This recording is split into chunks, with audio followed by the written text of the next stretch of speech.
Everything you've heard about the Fox sisters is wrong. Not completely wrong. That's the maddening thing about this story. It's wrong in the way a puzzle is wrong when someone's shaken the box and told you all the pieces are there, but you can feel one missing under your palm. I need you to understand something before I begin. I've spent 3 years researching this. 3 years of archives and letters and newspaper clippings, so old they crumble when you touch them. And I can tell you with absolute certainty that the official version of this story, the one in textbooks, the one documentaries repeat, the one everyone knows, is missing the most important parts. Here are the facts, the ones nobody disputes. March 31st, 1848. A small cottage in Hydesville, New York, a hamlet so tiny it barely registers on maps, about 30 miles east of Rochester. The Fox family lives there.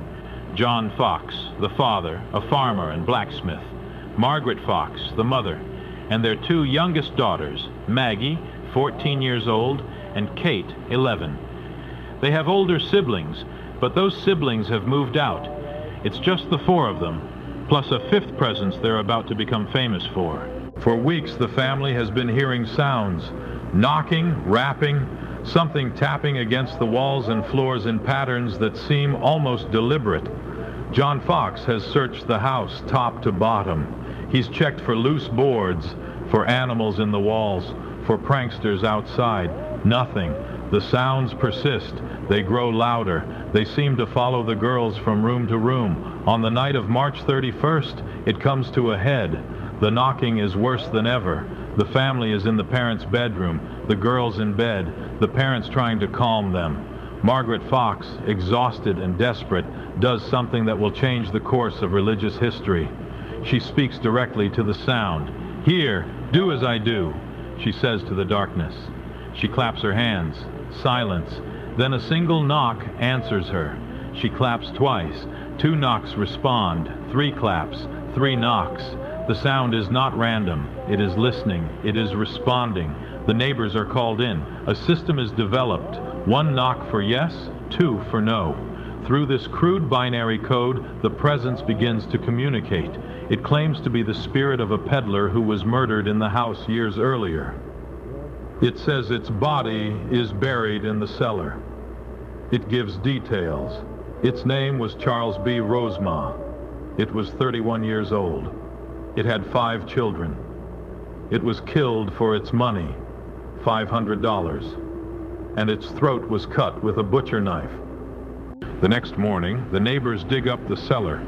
They find nothing at first. Then deeper, they hit water, and in the water, they find fragments, pieces of bone, human hair, teeth. Not a complete skeleton, but enough. Let me tell you something I found in an old coroner's report from 1848. The bone fragments were examined by a local doctor. He confirmed they were human.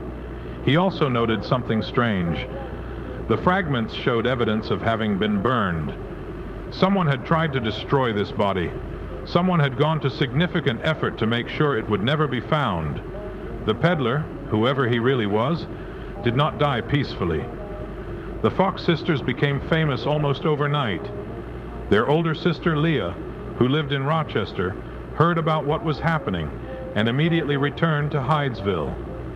Leah was 34, shrewd, ambitious, and she understood what her younger sisters had stumbled into. She began organizing public demonstrations. By 1849, the sisters were holding seances in Rochester's Corinthian Hall, one of the most prestigious venues in the city. Hundreds of people attended. The knocking followed them.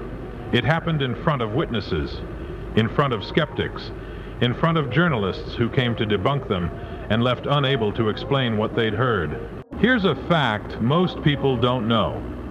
The Fox sisters were investigated repeatedly, and I mean really investigated, by serious people. In November 1849, a committee of Rochester citizens examined them. Doctors stripped them naked, searching for hidden devices. They were made to stand on pillows, on glass, on surfaces that would expose any trickery. The sounds continued. The committee's official report which I've held in my own hands at the Rochester Historical Society, concluded that the raps were real and could not be explained by any known mechanism. Another committee was formed, same result. A third committee, this one made up of hostile skeptics, determined to expose fraud. They failed. The raps happened anyway. Let me read you something from the diary of Isaac Post, a prominent Rochester Quaker and abolitionist who knew the sisters personally. He wrote in 1849, "I have heard the raps. I have felt them vibrate through the floor beneath my feet. I have asked questions known only to myself and received answers that no child could have guessed. If this is fraud, it is fraud beyond my comprehension." The movement that grew from that cottage in Hydesville became known as Spiritualism. By 1855, there were over 1 million spiritualists in America. The Fox sisters were at the center of it all. Maggie, Kate, and Leah performed for senators, for journalists, for the most powerful people in the country. Horace Greeley, the famous newspaper editor, became their patron. He paid for Maggie's education. He believed in her completely,